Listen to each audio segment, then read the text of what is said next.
Restaurant फुल भरून सुद्धा revenue कमी होतो, कारण असा एक हिडन मेट्रिक आहे जे 90% रेस्टॉरंट ट्रॅकच करत नाहीत. टेबल टर्नओव्हर म्हणजे एक टेबल दिवसातून किती कस्टमर सर्व करतो. सपोज लंच टाइम आहे 3 तासाचा, एक कस्टमर 90 मिनिटं बसला तर 180 डिवायडेड बाय 90 2 कस्टमर सर्व करणार.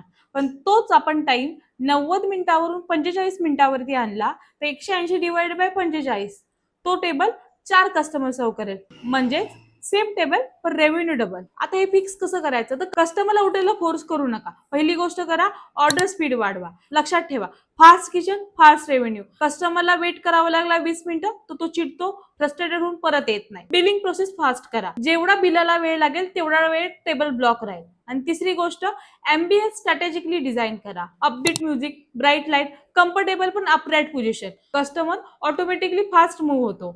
पण लॉन्ज ऍक्सेस, डिम लाईट असेल तर कस्टमर जास्त वेळ थांबतो. आता पाहू कॅल्क्युलेशन. तर 20 टेबल आहेत, एक टेबल 2 वेळा सर्व करत होता तर 40 कस्टमर तुम्ही सर्व करता.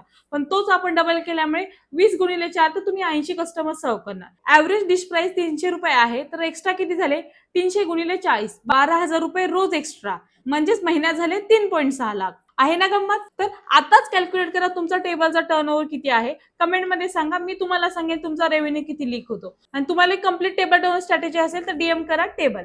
आणि अशाच मार्केटिंग टिप्ससाठी आजच फॉलो करा.